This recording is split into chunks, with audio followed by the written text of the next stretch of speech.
Bien, bonjour à tous. Euh, on va poursuivre aujourd'hui notre voyage au travers l'Apocalypse ou la révélation de Jésus-Christ. Mais avant, comme on fait à chaque semaine, on va lire une partie du psaume 119, ce si beau psaume. Aujourd'hui, ça va être les versets 89 à 96. Puis ça se veut toujours une prière aussi, une prière que David euh, annonçait, parlait et nous a laissé par écrit. Merci mon Dieu. Ô Éternel, ta parole subsiste à toujours dans les cieux. Ta fidélité dure d'âge en âge. Tu as fondé la terre et elle demeure ferme. Tout subsiste aujourd'hui selon tes ordonnances, car toutes choses te servent. Si ta loi n'eût été mon plaisir, j'aurais alors péri dans mon affliction. Je n'oublierai jamais tes commandements, car par eux tu m'as fait revivre. Oui, merci mon Dieu. Je suis à toi, sauve-moi, car j'ai recherché tes commandements. Les méchants m'ont entendu pour me faire périr, mais je suis attentif à tes témoignages. J'ai vu des bornes à tout ce qu'il y a de parfait. Ton commandement est d'une immense étendue. Ah, quel beau passage encore. Puis, bien, j'ai hâte que mes frères et sœurs puissent être là, puis laisser aussi à d'autres de vous le lire. J'ai bien hâte. Mais bienvenue à tous, bienvenue à tous ceux qui nous écoutent. Aux nouveaux aussi qui se sont joints, on l'apprécie grandement et on prie pour vous. Que le Seigneur puisse vous guider en toutes choses. Bien, aujourd'hui, on va poursuivre dans la révélation de Jésus-Christ. Puis, on va débuter le chapitre 6 et Jésus qui ouvre le livre. Aujourd'hui, on va regarder les 5 premiers sauts. Je sais, la semaine dernière, on a parlé des 6, mais en reconsidérant ça, aujourd'hui, on va regarder les 5 premiers sauts. Il y a beaucoup, c'est très riche comme information, ces sauts que Jésus brise un après l'autre. Mais avant de poursuivre, bon Père céleste, merci de ce grand privilège qu'on a eu un jour d'être placé devant toi, d'être amené à se repentir, à te choisir comme maître et sauveur. Et Seigneur, du privilège que tu nous as accordé de te connaître. Seigneur, qu'on puisse bien l'utiliser, ce privilège, et qu'on puisse cheminer tous ensemble. Ce matin, on va encore t'entendre, entendre ta voix. Seigneur, guide-nous, que ton Esprit Saint nous guide, nous éclaire, et qu'on puisse être heureux de lire, d'écouter tes paroles, même si souvent c'est des paroles dures, mais qui nous réconfortent parce qu'on sait quelle va être la finalité de tout ça. On sait que le temps est proche, Seigneur. Merci. En ton saint nom, Jésus-Christ, Maître et Sauveur. Amen. Bien, cette semaine, voici Jésus qui va ouvrir ce livre que personne ne pouvait ouvrir autre que lui, ce livre que Jean pleurait parce que s'il ne pouvait pas ouvrir ce livre-là, il ne pouvait pas voir la suite, qu'est-ce qui surviendrait, tout en sachant que ça peut être amer, mais que ça peut être du miel aussi qu'on verra plus tard. Fait que donc aujourd'hui, on va regarder un à un, Jésus va briser les 5 premiers sceaux. Mais une chose qu'on veut faire ensemble toujours, c'est laisser Dieu parler, lui seul, l'écouter, Puis après ça, étudier, réfléchir. C'est ça, méditer sa parole. Qu'est-ce qu'il dit? Pourquoi il dit ça? Comment il le dit? À qui? Y a-t-il un camp? Etc.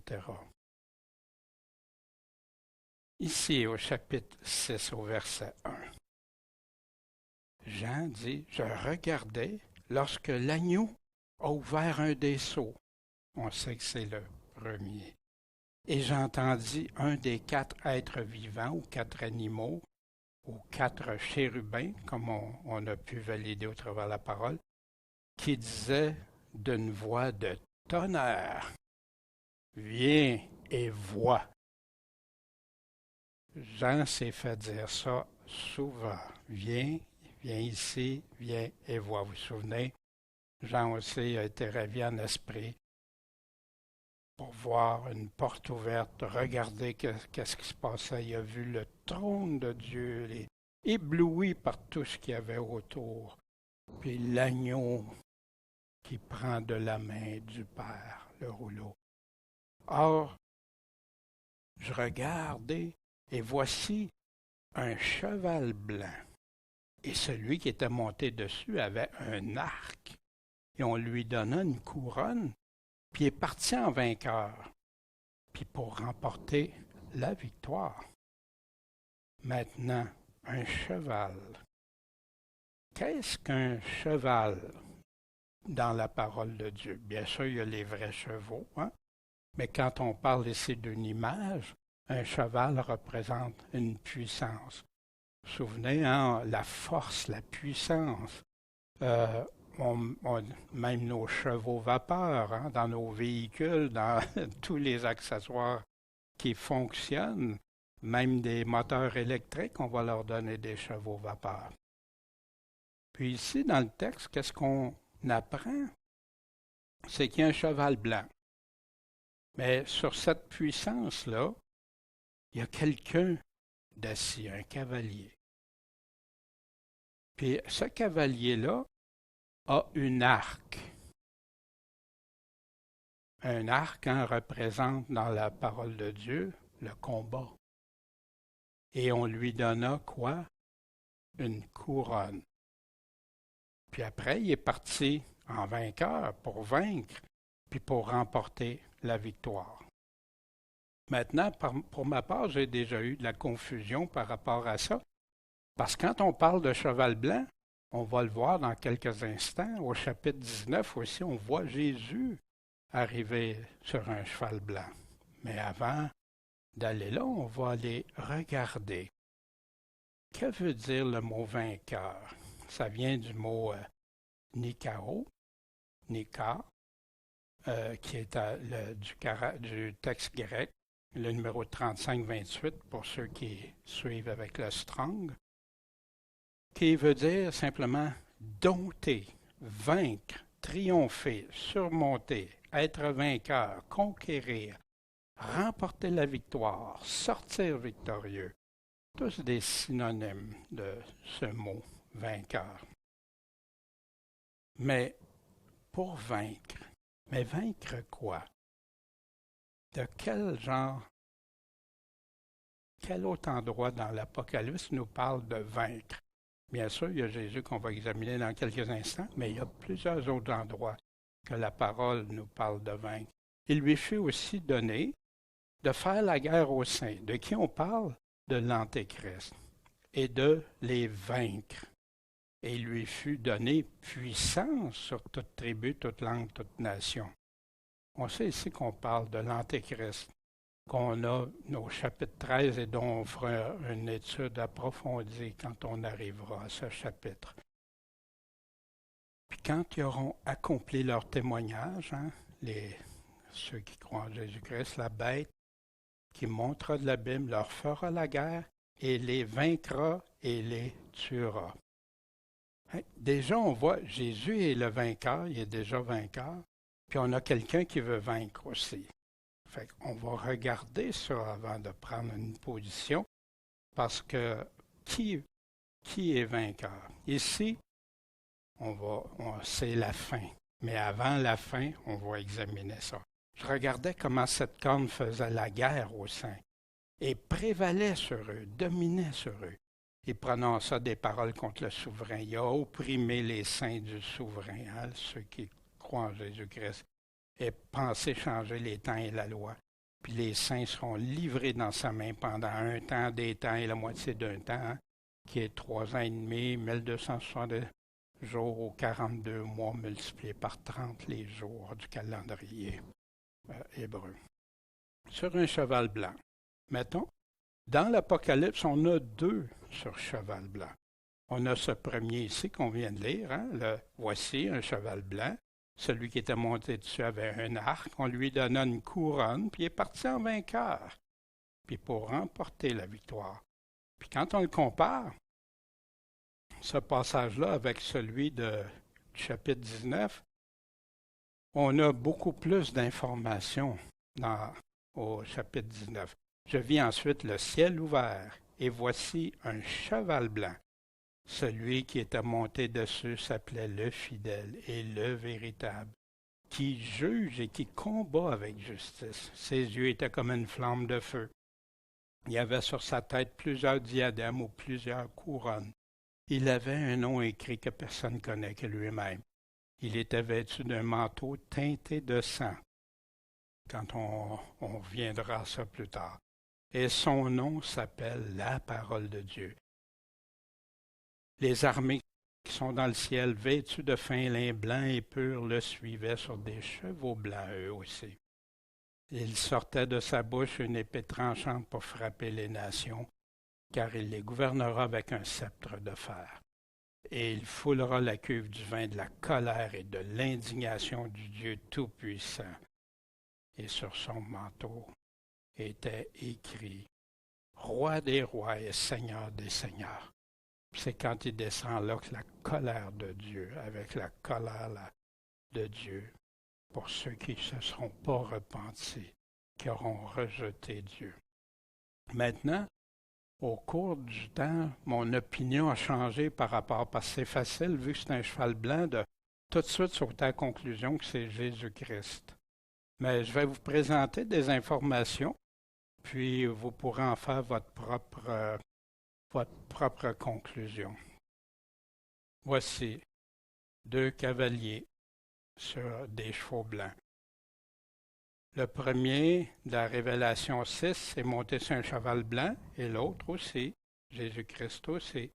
Vêtu, le premier, on ne sait pas comment il est vêtu, le texte ne nous le dit pas. J'entends parfois des gens qui disent le cavalier blanc, mais il n'est pas décrit. Le cheval est blanc, teinté de sang. On retrouve ça dans Ésaïe, puis il nous dit pourquoi il est teinté de sang dans Ésaïe 66, versets 1 à 6. C'est quand il va fouler la cuve de vin de colère du Seigneur. Les armes, le premier a une arc. Jésus-Christ a toujours son épée, comme au chapitre 1. Les noms, le premier n'a pas de nom. Jésus s'appelle fidèle, juste la parole du Seigneur, de Dieu, le Seigneur des seigneurs, le roi des rois, etc. Le premier cavalier, il y a une couronne qu'on lui donne. Et c'est important. Jésus-Christ a déjà plusieurs couronnes sur sa tête. Le but du premier, c'est conquérir, vaincre. Le deuxième, quel est le but de Jésus? Un juste juge qui va combattre, frapper les nations, fouler la cuve de la colère de Dieu à son retour, gouverner avec un sceptre de fer, etc. La description du premier, on n'a aucune description du premier cavalier. Mais ceux de Jésus, on a les yeux de feu, etc., sa description qu'on connaît bien. Le premier, on n'a pas de précision sur qui va l'accompagner. Pour Jésus, on sait que c'est l'armée du ciel, que le texte nous dit tout au long. Puis, qui initie lequel des cavaliers? Le premier cavalier, c'est Jésus qui brise le sceau. Fait que pour moi, ça ne serait pas comme lui-même ouvre pour lui-même. Il n'y a pas besoin de ça, à mon sens, à ma compréhension. Mais Jésus ouvre ça. Et on va voir avec la suite les jugements, tous, la chronologie, comme on a ailleurs dans l'Évangile aussi, par les paroles mêmes de Jésus. Pour Jésus, c'est le Père qui l'envoie. Donc, partir en vainqueur pour vaincre, on a dans l'Apocalypse 12, 17, le dragon, on sait que c'est le malin ou Satan, s'en alla contre la femme, s'en alla faire la guerre au reste de sa postérité, qui, c'est ceux qui gardent les commandements de Dieu puis qui ont le témoignage de Jésus-Christ. Fait qu'il s'en va faire la guerre. Aussi, celui qui on a donné, on lui a donné une puissance, une couronne. Couronne représente quoi? Une puissance, un droit, un droit d'autorité sur quelqu'un. On dit dans Daniel 8, versets 24 et 25, sa puissance s'accroîtra, mais non par sa propre force. Non, on sait que la parole nous dit que c'est du malin. Il fera des ravages extraordinaires. Il va réussir dans ses entreprises. Il va détruire les puissants et le peuple des saints. Puis par son habileté, il va faire réussir la fraude dans sa main. Il s'enorgueillira dans son cœur et à l'improviste, il fera périr beaucoup de gens. Il s'élèvera contre le prince des princes, le Seigneur lui-même, mais il sera brisé sans le secours de aucune main. Comme on a dans Daniel 2, la pierre, la statue qui s'écroule sans aucune main. Le roi fera tout ce qu'il voudra dans Daniel 11. Il s'enorgueillira, s'élèvera au-dessus de tout Dieu. Il va proférer des choses étranges contre le Dieu des dieux, comme on a que Paul nous dit dans Thessaloniciens. Il prospérera jusqu'à ce que la colère soit consommée, jusqu'à temps que la colère de Dieu soit complétée, consommée, terminée, car ce qui est décrété sera exécuté. Ici, quelque chose d'intéressant. C'est un tableau qu'on avait fait durant le cours sur les prophéties, les études de prophétie.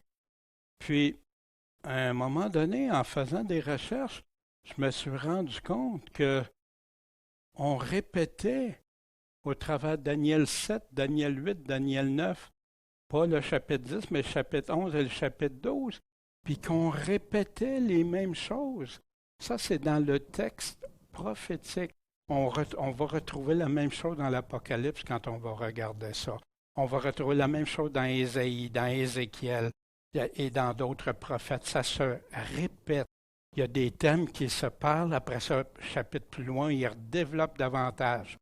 Paul aussi fait ça, d'ailleurs, dans l'épître, dans ses épîtres, comme l'épître aux Romains.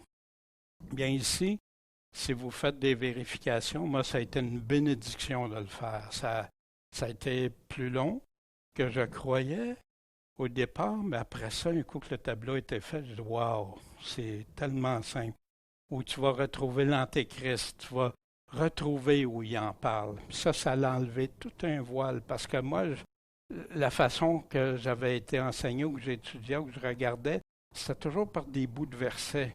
Fait que ça pouvait sauter ici et là. Mais là, quand tu regardes ça tout ensemble, ça revient. C'est un pattern, un patron qui revient. Puis, il y a deux types de vainqueurs qu'on retrouve dans l'Apocalypse, dans Daniel, dans d'autres. Puis, il y a deux façons de vaincre. Vous vous souvenez qu'on a vu l'Antéchrist, il va leur faire la guerre, il va les vaincre puis les tuer. Il va être vainqueur, il va les avoir vaincus, mais pas totalement, parce que le Seigneur, il lui fut donné sa couronne, donné sa puissance de faire la guerre aux saints et de les vaincre. Et il lui fut donné puissance sur toute tribu, langue et nation. Sa couronne va lui servir. Mais ici, l'autre victoire, celle qui est la plus importante, celle que les gens peuvent tuer le corps, mais pas l'âme. et ils l'ont vaincu par le sang de l'agneau et par la parole à laquelle ils ont rendu témoignage. Ils n'ont pas préféré leur vie à la mort, dans Apocalypse au chapitre 12, verset 11. Je vis aussi comme une mer de verre mêlée de feu, et ceux qui avaient vaincu la bête et son image et sa marque, et le nombre de son nom qui se tenait sur la mer de verre, ayant les harpes de Dieu. Et c'est quel genre de victoire, quel genre de vainqueur veux-tu être? Ils combattront contre l'agneau, mais l'agneau les vaincra. Amen. La victoire finale. On peut perdre ou sembler perdre des bagarres, mais la guerre, c'est le Seigneur qui va vaincre. Parce qu'il est Seigneur des seigneurs et le roi des rois. Et ceux qui sont avec lui, c'est qui vont être avec lui? Sont les appelés, les élus, les fidèles. Amen, amen.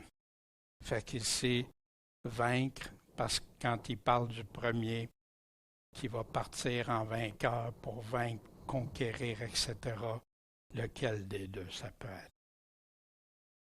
Puis les textes bibliques vont nous apprendre aussi dans Daniel, on va retrouver ça, la séduction, la grande contrefaçon. On retrouve dans le Nouveau Testament un Dieu contrefait. On va retrouver également un Jésus contrefait. Et vous avez les passages à côté. On va retrouver également un esprit contrefait. Le Nouveau Testament va nous parler d'un évangile contrefait qui est si populaire dans le monde moderne d'aujourd'hui. Des apôtres ou des ministres ou des serviteurs contrefaits, des prophètes. On va nous parler aussi des signes et miracles contrefaits. On va parler aussi dans le Nouveau Testament des adorateurs contrefaits. Dieu cherche des adorateurs en esprit et en vérité. Voici un peu un schéma synthétique là, du premier saut, un conquérant pour vaincre. Vous avez des passages à côté.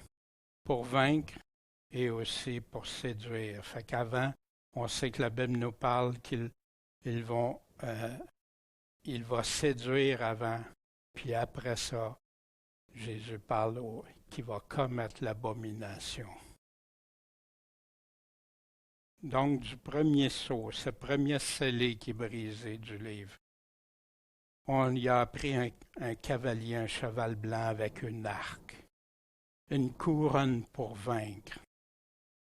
Je vous ai mis des passages parallèles ici que je vous invite à aller voir.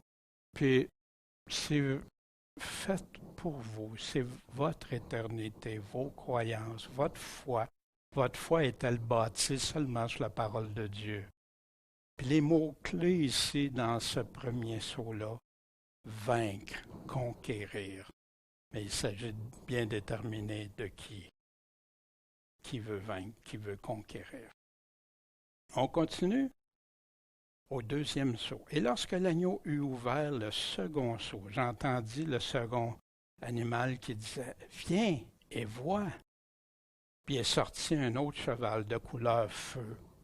Souvent, d'autres versions vont dire rouge ou rougeâtre ou autre. Et celui qui le montait reçut le pouvoir de faire quoi? Bannir la paix de la terre, ôter la paix, et de faire que les hommes se tuent les uns les autres. Puis on lui donna une grande épée. Bien sûr, un symbole fort qui est une grande épée, c'est quelque chose de puissant, quelle que soit la forme de cette puissance-là. On retrouve ces choses-là dans Jésus quand il a répondu aux apôtres, quand il leur a posé, dis-nous quand ça va être ton retour, quand est-ce qu'il va y avoir le signe, quand est-ce qu'on va voir ça juste avant ton retour. Puis Jésus leur donne toute une description avant son avènement. Car une nation s'élèvera contre une autre et un royaume contre un autre royaume. Et il y aura des famines, des pestes, des tremblements de terre en divers lieux. On va voir ça aussi dans les autres sceaux. Dans Marc 13, parallèle, texte parallèle, mais on va apprendre quelque chose de différent. Une nation contre une autre nation, tremblement de terre, des famines, des troubles. Ces choses ne seront quoi que le commencement des douleurs. C'est le début que Jésus nous a enseigné. Encore là, des grands tremblements de terre, divers lieux, des famines, des pestes, puis il va paraître des choses épouvantables et de grands signes dans le ciel. Dans Luc 21. Il y en a plusieurs qui ils veulent croire que c'est dans les années 70, quand Jérusalem a été détruite. Ils vont aller chercher quand Jérusalem a été encerclée. Mais si tu regardes le contexte du texte, c'est pas arrivé ça, toutes ces choses-là. Il est arrivé certains des événements, mais pas comme ça. Puis il n'y a pas eu de choses épouvantables et de grands signes dans le ciel. Puis Jésus surtout n'est pas revenu parce que le texte nous dit que Jésus revient à ce moment-là. Dis-nous quand ces choses vont arriver. Dis-nous-les, c'est quand la fin du monde. Puis la première chose que Jésus leur répond, prenez garde que personne ne vous séduise. La séduction, moi, ça va très bien avec le cheval blanc qui part pour conquérir, puis après ça pour vaincre. Plusieurs vont venir en mon nom en disant, je suis le Christ. Ils en séduiront beaucoup. Dans Marc, s'il répondait à la question, dis-nous quand ces choses arriveront encore, que personne ne vous séduise. Plusieurs vont venir en mon nom. Ils vont en séduire plusieurs. Puis dans Luc, c'est encore la même question. Quand ces choses arriveront? Par quel signe on va connaître qu'elles sont sur le point d'arriver? Prenez garde pour être séduits. Il y en a plusieurs qui vont dire, c'est moi. Ne les suivez donc pas. Ceux qui disent, c'est moi qui suis le Christ, et le temps approche, c'est maintenant, ou proche, très proche. Ne les suivez donc pas. Quand vous entendrez parler de guerre, de sédition, épouvantez-vous pas, parce qu'il faut que ces choses arrivent auparavant. Puis la fin arrive tout de suite. Non, il dit, ça ne sera pas si tôt la fin. C'est des signes. Jésus nous a parlé que tout ça arriverait dans la même génération. J'avais appris, moi, que c'était pour une période de 7 ans, mais nulle part c'est écrit 7 ans. Premièrement, la tribulation va durer 42 mois, que la Bible nous dit. Il va y avoir une alliance de 7 ans, mais ce n'est pas la tribulation. Deuxième saut, Révélation 6, 3, 4. Qu'est-ce qu'on y a appris? Un cavalier sur un cheval rouge avec un symbole d'une grande épée pour ôter la paix, se tuer, des guerres, des révoltes, des tueries, des séditions que Luc nous dit. On a plusieurs parallèles. Puis dans Luc, or, quand vous entendrez parler de guerre, de sédition, ne vous épouvantez pas, car il faut que ces choses arrivent auparavant, mais ça ne sera pas sitôt la fin. Les mots-clés dans ce deuxième saut, guerre, conflit, la paix enlevée des révoltes. Et voici maintenant le troisième saut. Quand l'agneau a ouvert le troisième, j'entendis le troisième animal qui disait, « Viens et vois. » Puis je regardais, puis voici un cheval noir. Et celui qui était monté dessus avait une balance à la main. Quelle image, quel symbole, la couleur noire. D'ailleurs, le rouge va bien avec la guerre. Le noir avec la famine, la mortalité. Et j'entendis une voix au milieu des 4 animaux qui disait, « Une mesure de froment ou de blé, si vous voulez, pour 1 denier, on va voir ça dans quelques instants, et 3 mesures d'orge pour 1 denier, mais ne gâte pas l'huile ni le vin. » Pour le blé, l'orge, on apprend que c'est avec ça que beaucoup de nourriture se fait. Et c'est un symbole très fort que ça va coûter extrêmement cher. On a vu les prix augmenter, mais ce n'est pas... ça semble encore beaucoup moins que qu'est-ce que c'est actuellement, mais beaucoup plus qui va survenir dans le temps. C'est ce que j'aurais dû vous dire. Et ne gâte pas l'huile ni le vin. La plupart s'entendent pour comprendre. Touche pas aux choses de luxe. C'est étrange un peu, mais ça ressemble à ça. Pour 1 denier, que signifie pour 1 denier? Voici si on reste dans le texte biblique, contexte biblique, Matthieu 20, Jésus disait, parlait de ceux avec qui était convenu avec les ouvriers d'1 denier par jour, puis il les envoyait à sa vigne. Un denier représente le salaire d'une journée. La mesure, le chenix, parce que dans le mot grec, c'est le chenix, une petite mesure pesant 2 livres, ou une mesure sèche, qui peut contenir environ 1 litre. Ce qui était nécessaire à un homme d'appétit modéré pour une journée.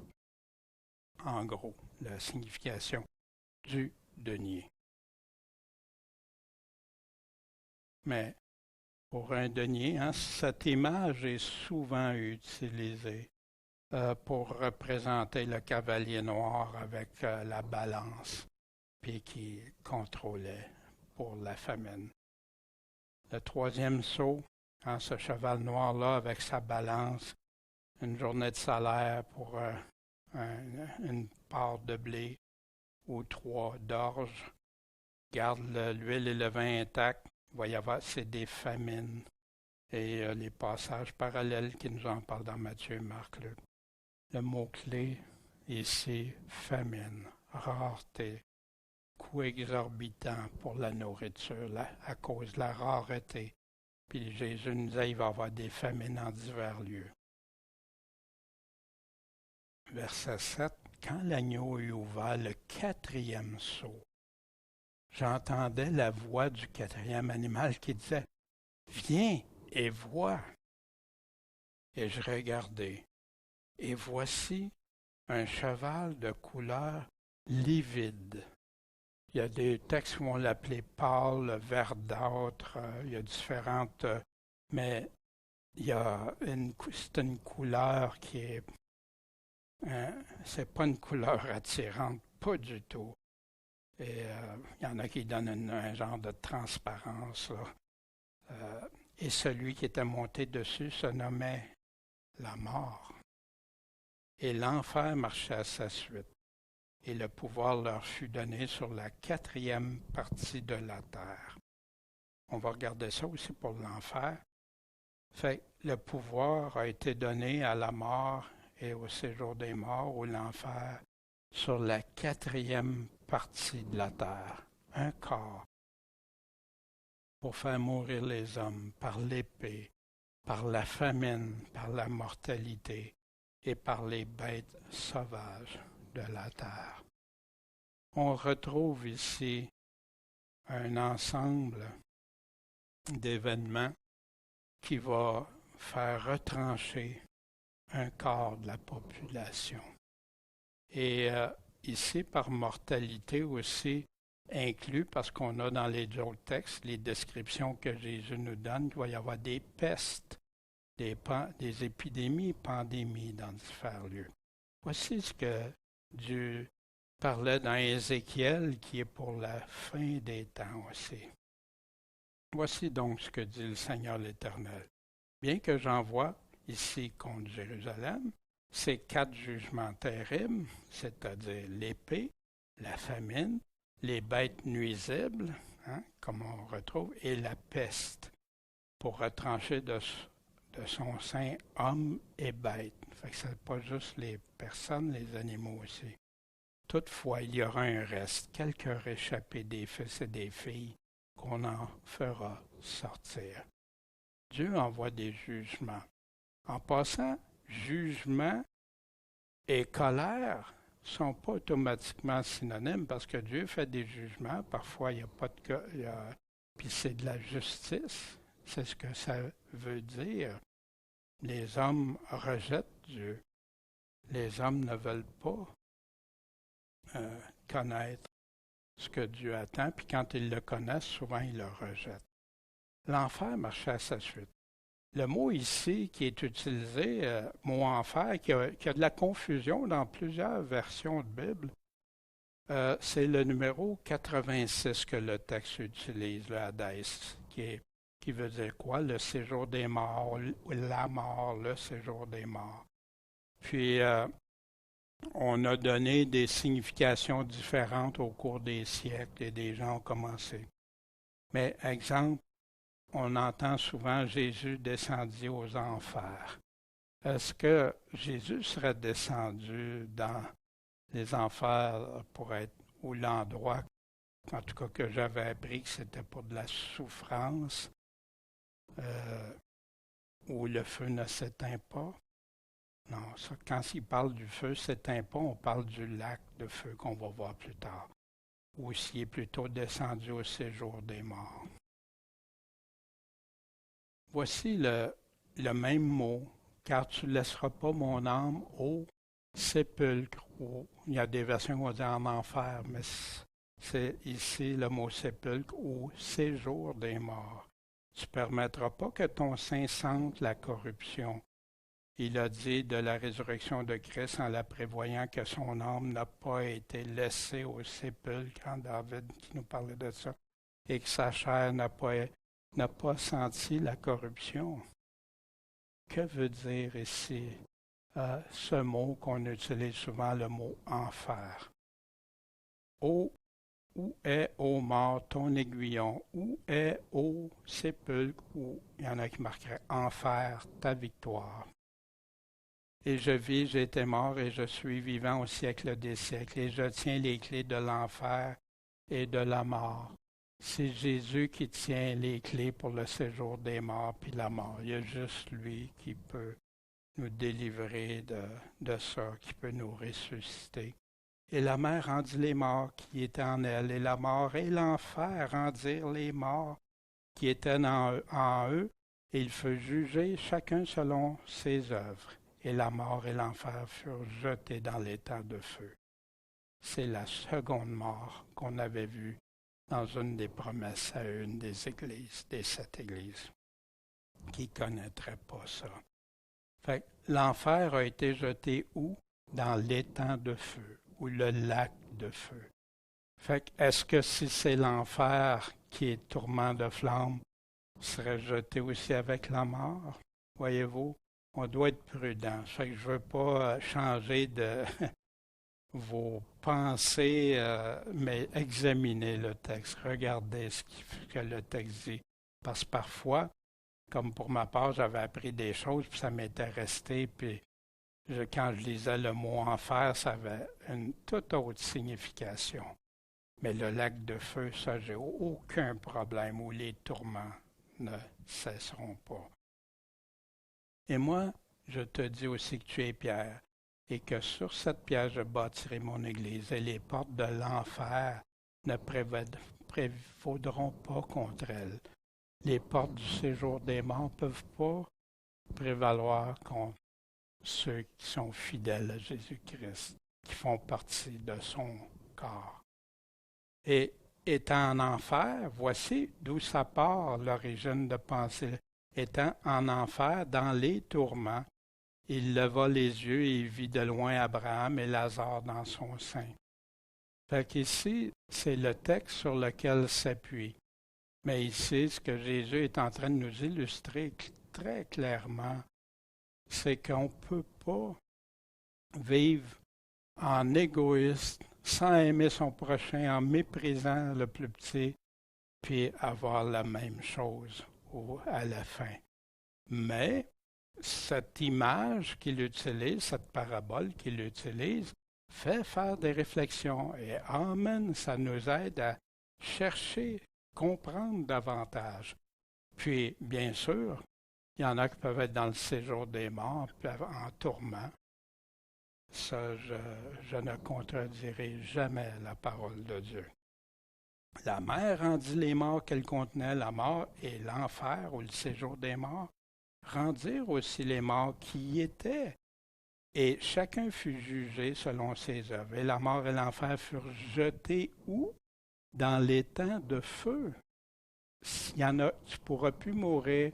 Il n'y aura plus de séjour des morts. Ça va être impossible, ça, de mourir ou d'avoir un séjour des morts.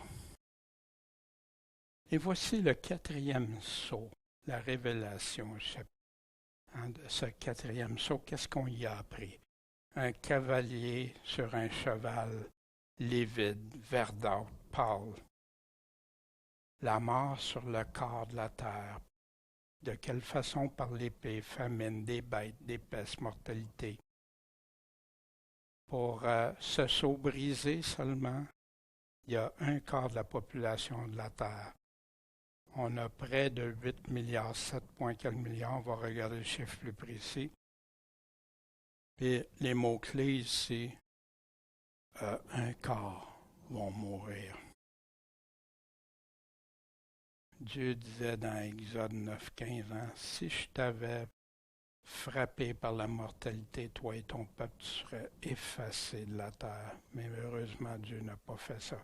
Voici du site compteur.net la population mondiale, que vous avez la date à laquelle ça a été pris, le nombre de milliards d'habitants. Fait que c'est pas loin de 8 milliards. Ben, chaque seconde, la population mondiale varie de 2,64 humains.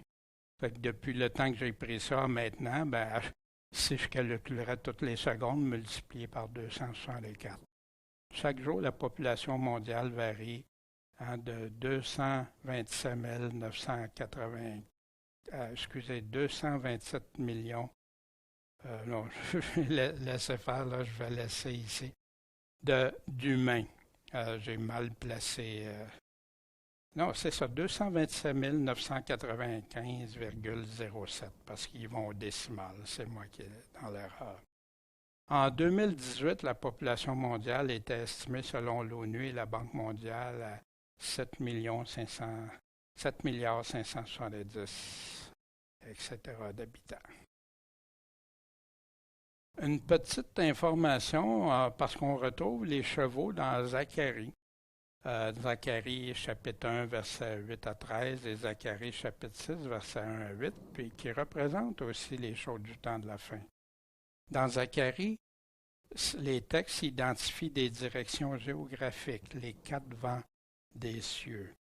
Dans la Révélation, les chevaux définissent les types de pouvoirs, leur mission et les actions, puis les effets, les conséquences. Ici, dans ces quatre chevaux avec les cavaliers, ceux qui contrôlent ces puissances-là,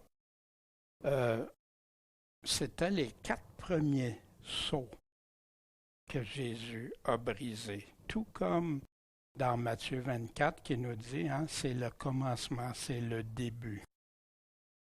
Mais il nous dit aussi que tout ça doit se passer dans la même génération. Quand l'agneau eut ouvert le 5e sceau, je vis sous l'autel les âmes de ceux qui avaient été mis à mort pour la parole de Dieu. Il y a beaucoup qui n'aiment pas entendre ça, mais depuis Jésus, les apôtres, depuis les inquisitions, les catacombes, etc., aujourd'hui, plus de 50 quelques pays sont d'une intensité incroyable contre les chrétiens, faisant des pires persécutions, même jusqu'à mourir, torturer, enlever tous leurs biens, etc. Ça se passe actuellement, ça. On entend si peu parler dans les médias. Mais si vous allez voir sur Open Doors, vous allez avoir tous les statistiques à ce niveau-là. Ils sont morts à cause de Dieu, à cause de la parole de Dieu, puis le témoignage qu'ils avaient maintenu. Ils n'avaient pas renié Jésus. Ils ont continué, ils ont persévéré, ils ont gardé sa parole, comme l'Église de Philadelphie. Et elle criait à grande voix en disant « Jusqu'à quand, ô souverain, le saint, le véritable, ne jugeras-tu pas, ne vengeras-tu pas notre sang sur ceux qui habitent la terre? » Maintenant, ça semble au départ, venger notre sang. Oui, venger dans le sens de Dieu va établir la justice. On va aller regarder ça ensemble. Jusqu'à quand ne jugeras-tu, ne vengeras-tu pas? Souvenez Jésus quand il donnait l'exemple de la veuve avec le juge inique puis qui allait l'importuner. Il y avait dans cette ville une veuve qui venait à lui au juge et lui disait « Fais-moi justice C'est exactement le même mot qui est utilisé pour vengeance. De ma partie adverse. Néanmoins, parce que cette veuve m'importune, je lui ferai justice, je lui ferai vengeance, de peur qu'elle ne vienne toujours me rompre la tête. Voici dans Romains 12, ne vous vengez pas vous-même, bien-aimés, le même mot, mais laissez faire la colère divine, car il est écrit, à moi la vengeance. C'est moi qui rétribuerai, dit le Seigneur. Le Seigneur juste, honnête, à qui on ne peut rien cacher, que tu ne peux rien. Puis imaginez tous ces hommes, ces femmes, ces enfants qui ont souffert de martyrs souvent pour Dieu, par amour pour Dieu, dont Dieu les a soutenus, les a donné la force. Même il y en a qui chantaient dans des moments si pénibles comme ça. Et dans l'Apocalypse, voici quand la Babylone, la grande prostituée qui était ivre du sang des saints, puis Dieu avait amené son jugement sur elle, parce que ses jugements à Dieu sont véritables et justes, parce qu'il a jugé la grande prostituée qui corrompait la terre par son impudicité et qu'il a vengé, rendu justice au sang de ses serviteurs qu'elle avait répandu de sa main. Puis qui est en arrière, puis a fait souffrir tant de chrétiens, des millions de chrétiens depuis l'Empire romain. Et on leur donna à chacun des robes blanches, et on leur dit d'attendre des robes blanches, que signifie accepter pur, attendre encore un peu de temps. Pas longtemps, mais un peu de temps. Mais pourquoi attendre? Jusqu'à ce que le nombre de leurs compagnons de service et leurs frères, qui devaient être mis à mort comme eux, soit accompli, que ça soit réalisé à terme, le nombre complet. C'est terminé, que ça soit terminé. Attendez, il faut attendre ça. Mais ça s'en vient, ça ne sera pas long.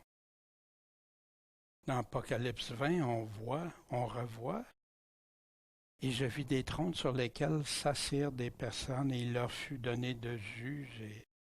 Ça, c'est à la première résurrection. Est-ce qu'il peut y avoir une résurrection avant la première, avant que Jésus, qui est les prémices, le premier, puis qui d'autre est ressuscité comme lui? Je vis aussi les âmes de ceux qui avaient été décapités pour le témoignage de Jésus, comme on a ici, et pour la parole de Dieu. Et ceux qui n'avaient pas adoré la bête ni son image, qui n'avaient pas pris sa marque sur leur front ou à leurs mains. Fait qu'ici, ils sont tous ensemble à la première résurrection. Il n'y a personne qui est ressuscité avant un autre, mais c'est fait après qu'ils ont résisté. Et ils vécurent et régnèrent avec Christ 1000 ans. On reviendra à ça. C'est au chapitre 20, on a tout ça. Attendre jusqu'à attendre. À 2 Thessaloniciens, Paul disait, de sorte que nous nous glorifions de vous dans les églises de Dieu. Pourquoi? À cause de votre constance et de votre foi dans toutes les persécutions, les afflictions ou tribulations que vous endurez, ce qui est une preuve du juste jugement de Dieu, afin que vous soyez rendus dignes du royaume de Dieu. Comme Paul disait, je souffre des souffrances pour Christ. Pourquoi? Pour lequel vous souffrez. Car il est juste devant Dieu qu'il rende l'affliction à ceux qui vous affligent, et le repos avec nous, à vous qui êtes affligés. Quand? Attendre quand? Lorsque le Seigneur Jésus apparaîtra du ciel avec les anges de sa puissance. Matthieu 24, 31. Dans un feu flamboyant pour exercer la vengeance contre ceux qui ne connaissent pas Dieu et ceux qui n'obéissent pas à l'évangile de notre Seigneur Jésus-Christ. Ils subiront leur peine, une perdition éternelle par la présence du Seigneur et par sa puissance glorieuse quand? Lorsqu'il viendra pour être glorifié en ce jour-là dans ses saints et admiré dans tous ceux qui auront cru, car vous avez cru à notre témoignage. Wow! Attendre jusqu'à ça, le retour de Christ. Lui va mettre tout ça en perspective, en lumière. Est-ce que ça pourrait déjà être débuté? Voici ce que Jésus nous disait dans Luc 21. Il y aura des grands tremblements de terre, des divers lieux, puis il avait commencé par les guerres, tout ça, des famines, des pestes. Les pestes pandémiques qu'on parlait, il parlait des choses, il paraîtra des choses épouvantables. Les gens vont être sous la panique. Imaginez, là, pour un petit microbe, les gens sont en panique. Imaginez quand tout ça va survenir. Il y aura des grands signes dans le ciel. Mais avant tout cela, avant que tout ça arrive, ils vont mettre la main sur vous. Vous persécuteront, vous livreront aux synagogues, vous mettant en prison, vous menant devant les rois, devant les gouverneurs, à cause de mon nom. Et ce sera pour vous une occasion de témoignage. Mettez-vous donc dans l'esprit de ne pas préméditer votre défense. Un conseil précieux de Jésus. Car je vous donnerai une bouche et une sagesse à laquelle tous vos adversaires ne pourront contredire ni résister. Vous serez même livrés par vos parents, par vos frères, vos proches, vos amis, et ils feront mourir plusieurs d'entre vous. Comme on a dans Daniel les traîtres de l'Alliance, il y en a beaucoup, il y en a dans les... C'est malheureux, mais Jésus nous a dit ça. Et vous serez haïs de tout le monde à cause de mon nom. Déjà, des chrétiens à plusieurs endroits sont haïs juste parce qu'ils aiment Dieu et aiment leur prochain. On n'a rien à leur reprocher, sauf des accusations, souvent qui ne tiennent même pas la route. Mais il ne se perdra pas un cheveu de votre tête. Possédez vos âmes par votre patience, votre persévérance. Bien, oui, c'est déjà débuté un peu partout, à différents endroits, je crois. Qu'est-ce qu'on a appris dans ce 5e saut? Les âmes des martyrs sur l'autel qui demandent justice. On leur donne des robes blanches en attendant les autres qui vont mourir pour Dieu. Puis, on a dans 2 Thessaloniciens quand ça va arriver. On a les parallèles, les mots-clés dans ce 5e saut. Martyr pour Christ. Puis attente, patience, persévérance. Voici, j'ai mis un tableau que vous aurez. En passant, il y a le tableau de Daniel tantôt, puis celui-ci. Je l'ai mis en PDF, que Michel se fera sûrement un plaisir de vous les joindre pour ceux qui vont sur pourchrist.com. Vous pourrez télécharger, l'imprimer ou faire ce que vous faire des recherches avec. Et voici qui nous présente le tableau avec les versets, les références pour les premiers sauts. Je vous invite à l'utiliser. Vous allez voir, ça devient tellement limpide ce que Jésus nous a dit. Tout comme l'Apocalypse et le complément qui s'adapte, qui s'arrime excellent avec les évangiles, avec la fin des temps. Ces choses ne seront que le commencement des douleurs, Jésus nous a dit, qu'on retrouve dans plusieurs passages. Bien sûr, ce matin, on a vu 5 des premiers sauts. Il y en a 2 autres à regarder. Les 7 trompettes et les 7 coupes de colère, la colère de Dieu qu'on va voir. Mais pour le croyant, il n'est pas là pour subir la colère de Dieu. Il peut subir la colère, par contre, des hommes, de l'Antéchrist, comme on vient de le lire, tout ça, mais pas de Dieu. Il est pas. Mais si jamais ça te crée des craintes et tout ça, puis c'est très normal d'entendre ces choses-là, mais je t'invite à aller lire un psaume. C'est le psaume 91, du verset 1 à 16. Et je sais que Sylvie lit ce psaume-là, puis elle m'en a parlé, puis ça lui donne tellement de belle assurance. Celui qui habite dans la retraite secrète du Très-Haut repose à l'ombre du Tout-Puissant. Je dis à l'Éternel, mon refuge et ma forteresse, mon Dieu en qui je m'assure. Certes, il te sauvera du filet de l'oiseleur et de la mortalité funeste. Il te couvrira de ses plumes, et tu auras retraite sous ses ailes. Wow! Est-ce qu'on peut être en meilleure sécurité? Sa vérité sera ton bouclier et ton écu. Tu craindras pas les terreurs de la nuit, ni la flèche qui vole de jour, ni la mortalité qui marche dans les ténèbres, ni la destruction qui ravage en plein midi. Qu'il en tombe 1000 à ton côté et 10 000 à ta droite, elle n'approchera pas de toi. Seulement, tu considéreras de tes yeux et tu verras la punition des méchants. Et on retrouve ça dans l'Apocalypse et ailleurs dans le Nouveau Testament. Car tu es mon refuge, ô Éternel. Tu as pris le Très-Haut pour ton asile. Aucun mal ne t'atteindra, aucune plaie n'approchera de ta tente. Pourquoi? Car il ordonnera à ses anges de te garder dans toutes tes voies. Ils te porteront dans leurs mains de peur que ton pied ne heurte contre une pierre. On se souvient, hein? Le malin a tenté d'utiliser ça contre Jésus et Jésus lui a bien répondu. Tu marcheras sur le lion et sur l'aspic. Tu fouleras le lionceau et le dragon. Puisqu'il m'aime avec affection, dit le Seigneur, je le délivrerai. Je le mettrai en sûreté, car il connaît mon nom. Il m'invoquera et je l'exaucerai. Je serai avec lui dans la détresse. Je l'en retirerai et le glorifierai. Je le rassasirai de longs jours sans fin. Et je lui ferai voir ma délivrance, mon salut.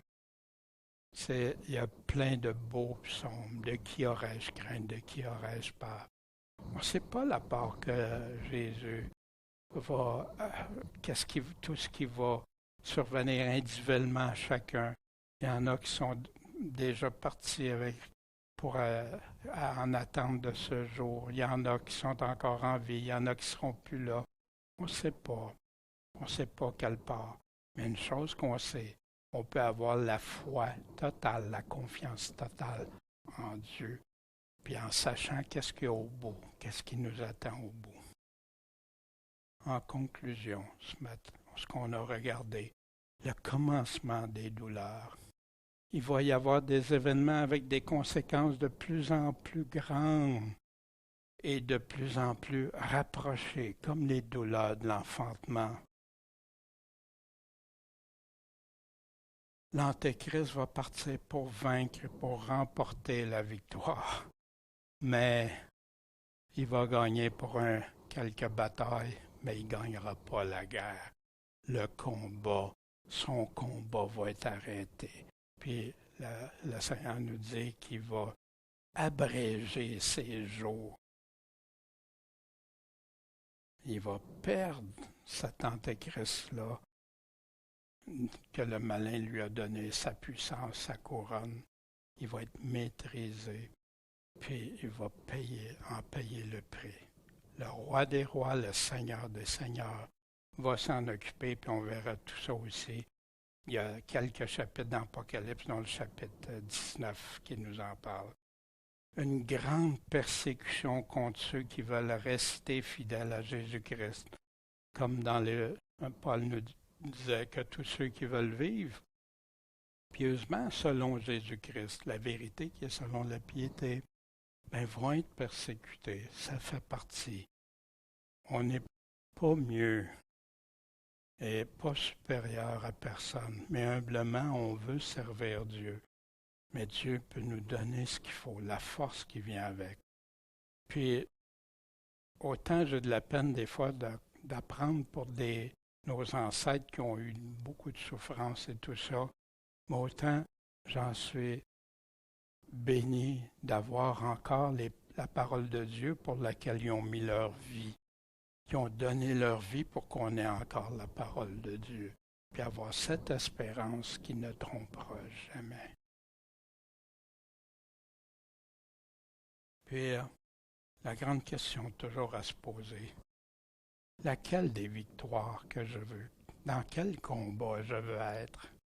Est-ce que il y en a même qui sont prêts à aller dans le combat pour 3 ans et demi, qui vont prendre la marque de la bête, même des pasteurs qui enseignent différentes choses, que tu peux même prendre la marque de la bête, puis c'est pas grave, tu peux te repentir, ou Dieu va comprendre si tu l'as fait par amour pour quelqu'un. Ils ne comprennent pas que pour avoir cette marque-là, tu vas blasphémer l'Esprit Saint, tu vas blasphémer Dieu pour l'avoir. Puis l'éternité, le combat, le bon combat de la foi pour l'éternité, pour infini, ou quelques 42 mois, ou 1260 jours, etc. Jésus n'a pas fini d'ouvrir les sceaux. Et c'est ce qu'on va continuer de voir. Aujourd'hui, on a regardé les 5 premiers sceaux. On va poursuivre avec les sceaux numéro 6 et bien sûr le 7e. Puis quand le rouleau va être ouvert, on va apprendre plein d'autres choses. Bon Père Céleste, merci de ta parole. Merci qu'on peut y faire confiance à 100%. Quand tu parles, on sait qu'on peut t'écouter avec une entière confiance. Maintenant, on a besoin de toi, Seigneur. On a besoin que tu nous fortifies, que tu gardes nos cœurs, nos pensées en toi, quoi qu'il arrive. Puis on sait, Seigneur, que tu as des choses qui dépassent notre entendement sur ce que tu vas nous accorder un jour. Bénis, fortifie, aide nos frères, nos sœurs qui vivent des choses terribles en ce moment, Seigneur. Mais qu'eux, ils prient pour que nous, on puisse comprendre le véritable évangile que, Seigneur, faut porter sa croix, puis être prêt à tout, à mort, jusqu'à mourir pour toi, par amour pour toi, puis que toi, tu nous donnes la vie éternelle, quelque chose qui va dépasser toute mesure. Mais merci, Seigneur. Seigneur, merci d'être notre Seigneur, notre Maître, notre Sauveur, Jésus-Christ. Amen.